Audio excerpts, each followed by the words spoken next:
la pénurie d'eau que l'on traverse actuellement n'est qu'une étape supplémentaire à l'effondrement qu'on vit. On avait largement le temps quand on vous exposait la situation, mais ce temps est révolu. Le système s'est effondré. Il n'y a plus de retour arrière possible. Maintenant, il va falloir essayer de faire face à cette crise sans précédent et tenter de rebâtir quelque chose. Le confort est installé plus envisageable, et l'économie elle-même inutile. Allez.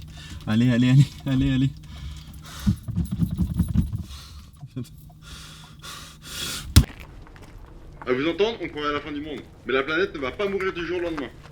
Oh mais la planète s'en remettra, il n'y a pas à s'inquiéter pour elle. Elle est juste malade. Les incendies sont des inflammations pour elle. La pollution, la couche d'ozone percée ne sont qu'une toux.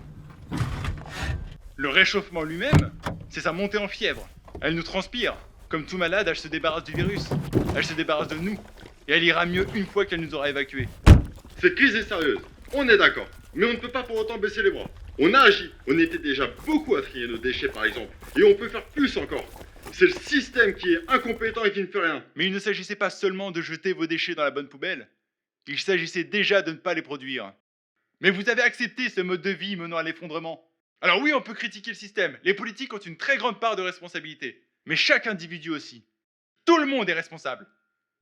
Nous vous avions averti, vous le saviez. Surproduction et surconsommation ont été le pilier de votre vie. Nous, on s'est battus. Mais vous étiez une majorité bien plus forte. Ça a été votre choix, votre décision. Aujourd'hui, c'est votre résultat. Vous avez choisi et accepté un mode de vie basé sur la consommation grandissante de ressources limitées. C'est mathématique, évidemment que ça se terminerait ainsi. Aujourd'hui, il n'y a plus de système qui tienne.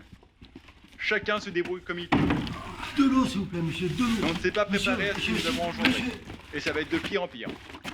On s'est vanté d'être l'espèce la plus intelligente. Mais je crois que c'est cette intelligence qui fait de l'homme l'être le plus stupide. Car il se mène lui-même à sa propre extinction.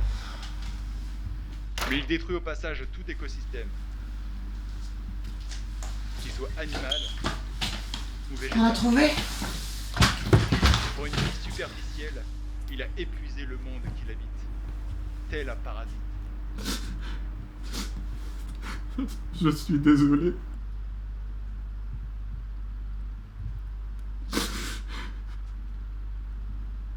Papa, à l'école, on a vu les maladies auto-immunes. Ce sont des cas où le système immunitaire déconne et attaque le corps. Il se trompe et traite l'allié comme son ennemi. Le corps est alors attaqué non pas par un virus, mais par le système immunitaire lui-même. Tu sais, on pourrait arrêter de se voir comme le virus qui peuple la Terre, mais plutôt comme son système immunitaire. Bon, c'est vrai, on a déconné, mais ça se soigne, non?